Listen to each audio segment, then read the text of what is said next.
Hey, thanks for tuning in to watch the video. Basically what I'm going to do here in this video is review some RGB RAM heat sinks. And basically these are for a computer for my son, and he's got DDR3 RAM, so it's an older RAM. I had just put in some RGB fans on his computer and it looks really good, and somebody had commented in the comments in that video and said, hey, you should check out these RGB RAM heatsinks. So basically that's what I did. I ordered these off of Amazon. I'll put the links below so you can check them out. But basically he's got two DDR3 sticks, so I ordered a combo set, which would, instead of including one for one stick, you could buy it for one or you could buy it for a pair. So I bought the set for a pair, and hopefully this works pretty good to dress it up. I've never installed RAM heatsinks before, so this is a learning process for me. And basically there's what they look like coming out of the box, nicely packaged, little instruction set there. Open that up and check it out. So yeah, so basically these are, you pull off your old heatsinks, you put these on, and they actually plug into the power from your power supply or your computer or fan header, is from what I've read. So here's what comes with them. Now this is a set for a pair of sticks, and if you're just upgrading one stick, you could just get one, or like I did, since I'm doing two, I went for two. So as you can see here, I'm pulling them out, and nicely packaged. There's really doesn't look like there's much to them. You got the things for two sticks, the heat sinks, and then it looks like some sticky thermal pads, and that's pretty much it. Some little bags of something, which I looked in the instructions to figure out what those are. So starting off, these are just like some adhesive tabs, and those would be for and then your thermal pads. The adhesive would be if you have your modules on one side, and the thermal pads would go on both sides if you have memory modules on both sides. Of course, the heat sinks, and they look like pretty easy. Just unscrew them and put your RAM in there with your thermal pads. Basically, if you're going to install these, follow the instructions. You can see how I did it as I go along in here. I'm just kind of speeding this up so you can kind of get to the good stuff. But basically, I'll just run this video a little bit faster so you can see it. But basically, the whole procedure here is going to be, take your old RAM out, pull off your RAM heat sinks, and then go ahead and mount these new heat sinks on there. I did have some issues though, and that you'll kind of see through here, so the video is going to be a little bit longer because it didn't really go that smooth for me. Almost a fail video. But anyways, this will, I am sure, void your warranty on your RAM, because you're going to be pulling off your RAM heatsink. So one, if you got brand new fancy RAM, you may not want to do this. I don't know. It's up to you, but just be aware that pulling off those heat sinks, I'm sure, would void the warranty. Another thing is, be careful if you decide to do this yourself. I'm not responsible if you, injure yourself or break your computer or something, because, of course, if you don't know what you're doing, seek a professional for help, because you can easily probably damage your computer or something doing this. So basically what I did to get my heat sinks off was I used a heat gun, and I kind of warmed them up pretty good. So anyways, I just kind of went back and forth, never leaving it on one spot too much. You don't want to get it so hot that you desolder a chip or something. I was a little uncomfortable with this, to be honest. When I started, I got it warmed up. I got my screwdriver. There's some clips on the top that I end up finding to kind of separate them. And of course, I didn't use my screwdriver pressing against the circuit board or anything, just against the metal to metal, the top of the RAM on these Ripjaw RAMs. But I was a little uncomfortable at how I did kind of, touch the RAM more than I would normally want to. Usually I'm really cautious about, electrostatic discharge, ESD. But I was kind of, I wasn't wearing a wrist strap. I was just kind of handling these. And so anyways, I guess the thing is, you may not want to use this kind of just as a guideline, but not how you do it, because they work fine at the end. I was able to get it all in and had no issues. But basically, I had to pull hard to get those metal pieces off, and the board with the memory chips was kind of flexing a little bit, and of course you don't want that. So anyways, it flexed a little bit. I was able to get it off. Powered it up, after I got everything put back together, and it did work fine. So, but anyways, it did make me a little uncomfortable with how much I had to pull on these things to kind of get these heat sinks, the original heat sinks, off. It would have been a lot easier if I would have had a pair of RAM that just had, you know, no heat sinks at all on them, and I could just pop these on. That would have been a lot better. You can see the dog running back and forth around me. She's wondering what I'm doing as I'm up here, you know, using the heat gun and trying to peel these off. And you can kind of see it, you know, I'd kind of get one side up and kind of peel it, and I'd try not to flex that board too much with those memory chips. Now, the RAM that I have has memory chips on both sides, you can see there. Some of them don't. Some of them will just have them on one side, and that's why they kind of gave you that thicker. They give you some extra pads. They give you a thermal pad that you could use on each side, and then if you only have RAM on one side to kind of thicken it up on that other side, they give you an extra adhesive that's just kind of to make it thicker so the heatsink fits on there better. So basically just follow the instructions that come with it, and you know, you should be good.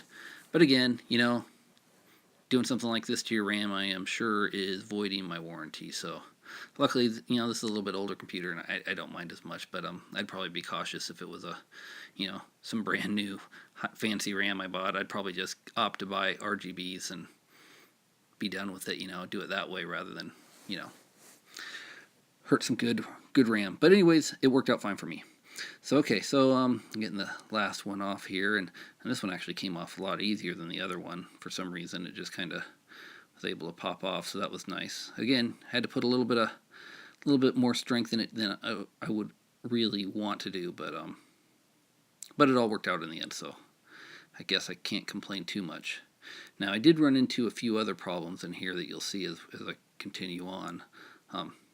Well, also, after you pull these off, there was a little bit of residue on there from the sticky stuff, so I just kind of would, you know, peel that off. Probably could have left it on. I'm sure it probably wouldn't have hurt anything. So anyways, got my 2 RAM sticks. I'm good. I'm ready to set it up for to put them in the new heat sinks. Now, one thing about these heat sinks is they are powered. So basically, you'll have that power connection coming out of one side. So you got to determine which way you want your RAM stick to go in there, because for routing purposes of that cable, how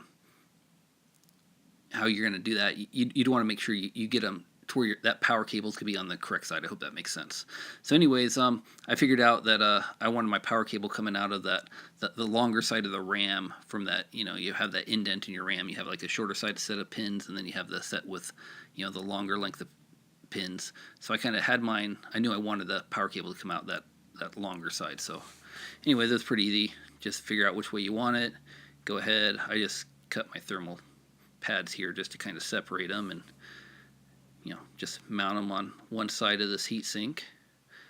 Then I'll press my RAM in there. It's kind of sticky on both sides, so it's pretty easy to, you know, just stick on there, and it kind of held in place pretty good. Peel off the backing, line up the RAM.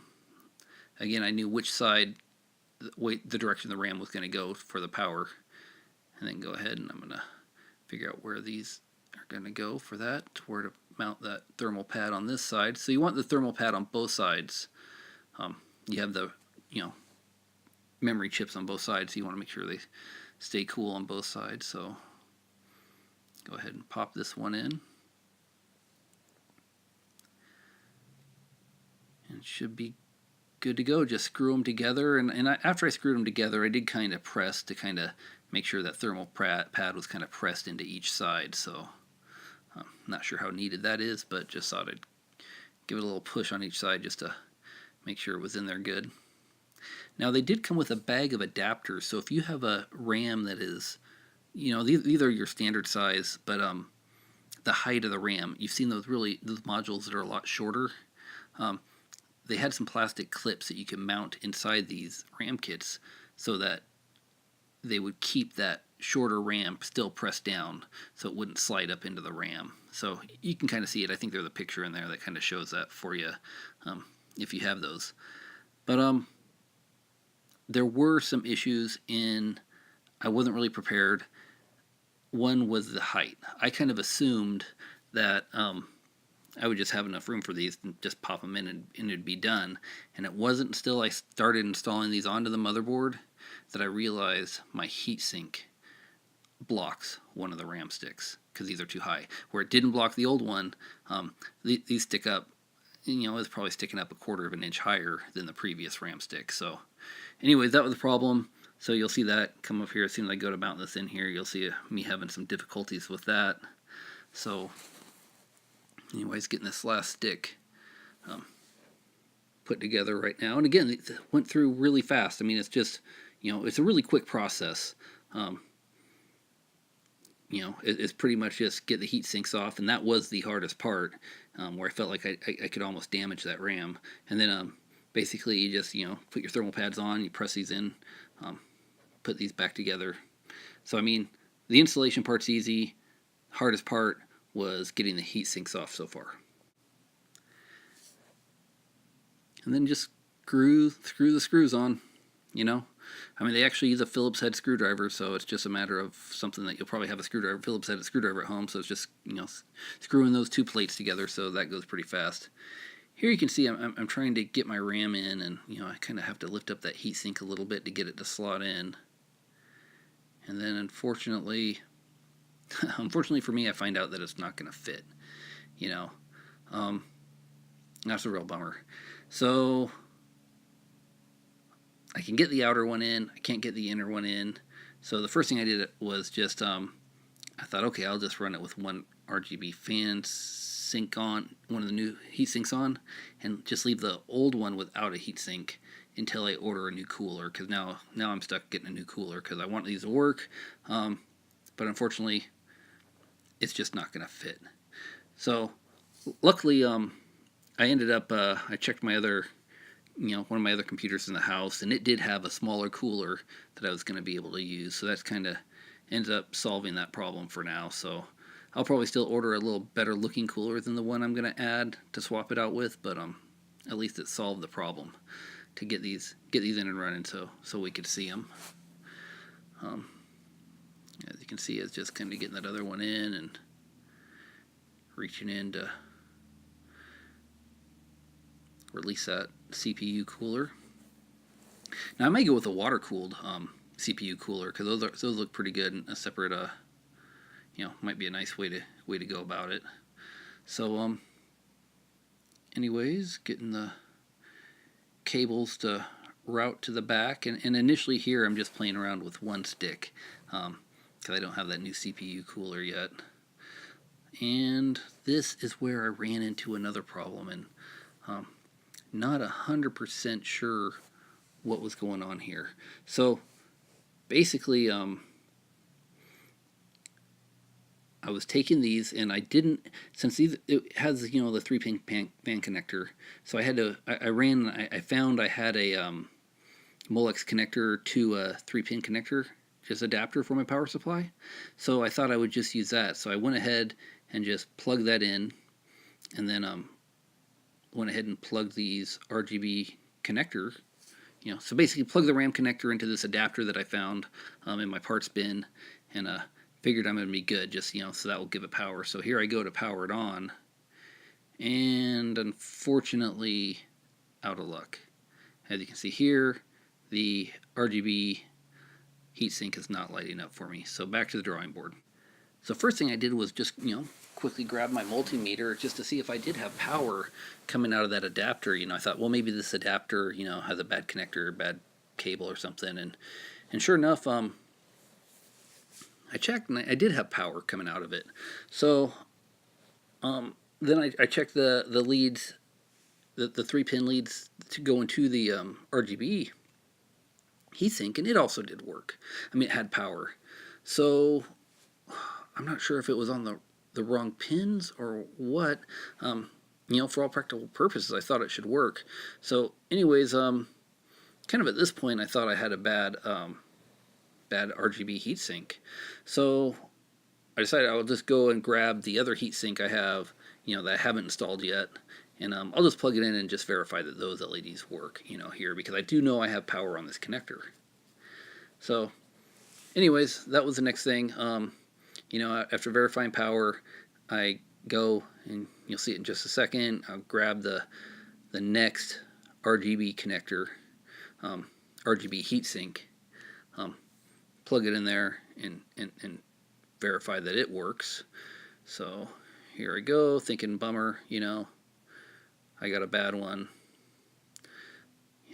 Unfortunately, I know stuff that can come bad, so once in a while that just happens. So wasn't too upset, but I'll just get this other one and end up plugging this other one in for now, and then maybe I'll contact the company. But I was wrong. I go and I go to plug in this second new one that hasn't been plugged in yet, to where I knew I had power coming out from this power connector, and it doesn't work. So at this point, I was a little bit stumped. The only thing I could think of, I'll try plugging into one of the motherboard connectors for it, because you also have your chassis fan connectors on the motherboard, and I wasn't using one of those. So I'll try that. Maybe it's a polarity issue for these LEDs. It was the wrong voltage polarity or something. I'm not sure. I really didn't investigate much farther, because as soon as I plug this into the motherboard connector, it works fine. So here it is. Plugged them into the motherboard connector, and they work fine. So maybe it was a bad adapter, but anyways, I was pretty happy when I got these plugged in and working off of the motherboard, so that was good. So I guess to sum that up is just if you think they're not working and you had them plugged into your power supply, you may want to try one of these motherboard connectors. Anyway, so in my case, works good. Very happy with it. Now it's just a matter of having to deal with getting that second one in because of the heatsink. So basically what I decided to do was just go ahead, swap out this heatsink with one from one of my other computers. So and this is a pretty easy job. Just pull off the heatsink, and then I went ahead and decided to clean both sides of it. Here you can see the heatsink I'm swapping it with. It's quite a bit smaller than the existing one. The top one is the one that was in there, and it's got a 120 millimeter fan. And the second one I'm putting in now is a lot smaller fan. And I kind of pre-checked it, and it does give room to have this second stick of RAM in it. It's got an ugly fan. Well, it depends. I like these Nocturna fans. They're super quiet and everything, but it doesn't look as good in the case. So I'm still going to order something new, a new heatsink with a better fan, either an RGB fan or maybe a little water cooling, system. So, anyways, next was just a matter of going through and cleaning off the goo, because I was going to go ahead and put on some new thermal compounds. So, whenever I do this, I use they always say use a lint-free towel, so you see I'm using coffee filters. That's what I tend to use. I always have a bunch of coffee filters around. So anyways, I'm using that Arctic Clean thermal compound remover you can buy. This stuff is great. I don't know, I've had these bottles forever. It seems like they're always full. They seem to last a long time. So anyways, basically comes with two bottles. One of them is a thermal material remover, and the other one is a thermal surface purifier. So you do one, then you do the other one. So first I was just putting a few drops on, grabbing a coffee filter, just cleaning it off. Works really good. So I did this to the heat sink, get as much off as I can, and then I went ahead and used their new stuff. This is the second thing you do, which is that, I don't know what they call it, the thermal surface purifier. So anyways, just follow the instructions on it. It tells you to do one to clean it off, and then you prep the surface with the other one. So once I did that, I went ahead and cleaned off the CPU as well, just to have a nice clean surface, and basically follow the same procedure using both of those Arctic Cooling thermal compound removers. And then and the coffee filters. Again, do all this stuff at your own risk. This is for entertainment purposes only. I'd feel really bad if anybody messes up their computer doing this stuff. I mean, I know I'm definitely not a professional, but I've, damaged things in the process of trying to repair stuff before, or put stuff together. It does happen. So, just be extra careful, take your time. Most of the products do come with instructions, so you can just kind of follow along. Anyways, once you get everything cleaned off pretty good, then it's just a matter of putting on some new thermal compound. Now, there's so many different thermal compounds out there. The one I'm using right now is Arctic Alumina, and it's a ceramic thermal compound. It's made by Arctic Silver. one thing I like about it is it's non-conductive, so I don't have to worry as much. My understanding anyways is I don't have to worry as much if I get it on something else, you know, about it being conductive. So anyways, I'm still finishing cleaning this off here, and then what I do is gosh, I'm getting away. I probably shouldn't even put this in the video. This is heatsink, and the video is about RGB fans. I'm sorry for making you watch this. You can go ahead and fast forward to it if you want, but this is the thermal compound I'm using. So basically I always do the same thing. I kind of put, you know, a little like grain of rice size on it and kind of smear it. I kind of always like to cover up the most of the surface area the best I can. Just a real thin layer, and you know, and you probably have a better way of doing this. I mean, everybody does it a little bit different, but I always put just try to get a real thin layer on top of there, and then I kind of put a little tiny dab in the middle there, and then I can kind of squish my heatsink down on there, and I kind of know it's completely covered, and gonna be good. So now this is a lot smaller heatsink in here, which is nice. It'll give me room for that fan. Not really happy about the color of this fan. I mean, it'll give me room for the heatsink is what I meant to say. So anyways, it's looks like it's fitting pretty good. Anyways, I always wiggle it back and forth, kind of get that thermal compound to kind of seat in there and stuff, and it looks like I got room for this stick of RAM, which is good. So now I can go ahead and get that plugged in, and basically you daisy chain these together. So I have that first stick plugged into the motherboard, so now I'm just going to take this stick, and it's got a connector just to plug into the connector on the other RAM that I just plugged in. So on the motherboard end, there's two connectors. So basically you can connect your RAM power supplies together, if that makes sense. This is funny. My son came over here and he threw a little thumbs up on here when I wasn't paying attention because I'd walked away, and I came back and I'm editing and I see a thumbs up in there. So he was pretty happy. It looks really good with, you know, you get both of these sticks going, and it's kind of nice. You can't control the color on these, but they kind of start out doing a solid color, and then they kind of morph into doing kind of a rainbow pattern of just kind of blending. Here you can kind of see it. It's really hard to get it to show up on my camera. They almost just show up as white, but really they aren't. They're you know, it kind of just does these like rainbow patterns, and they kind of, you know, it seems like when you power them on together, they kind of sync somewhat together because they look really good. So anyways, that was pretty much it. Sorry it's such a longer video than it probably needed to be, but you know, I ran into some issues with the power, and then I ran into some issues with my heatsink in the way. But all in all, once I got, you know, my issues squared away, they work fine. So, you know, I really like the looks of them. I thought the price was amazing. You know, it was under, you know, it was under 20 for both of them. It was like, I think $15.99 or something I paid for them.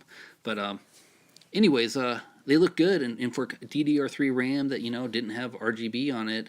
Here I got the other fans turned off so you can just kind of see them. I was hoping it might show up a little bit better on the video, but it still doesn't look like it's doing that good. Seems like the contrast just kind of gets a little bit messed up there to where they just almost look like white on here when, you know, I'm actually watching them and they look like I see more color. So anyways, thanks again for tuning in and watching. Sorry it got so long in the middle with me having, you know, the power issue and then the heatsink issue, but I thought I'd throw them in there just in case somebody else is doing this and has the same problem. Also, again, you know, if you decide to get these, you know, I hope they work out good for you. Thanks again for watching, and if you like it, give me a thumbs up. That'd be awesome. Or subscribe. That's awesome too. Anyways, thanks again, and everybody have a good rest of the day. Also, feel free to check out the blog if you're interested. MyRandomTechBlog.com. Basically, I just update it with, you know, little projects we do, you know, around the house and things like this. So, anyways, this computer's kind of been in it a bit because it started out with a case upgrade and then RGB fan upgrades, and, you know, and now these RAM heatsink upgrades. So, anyways, again, thanks a lot.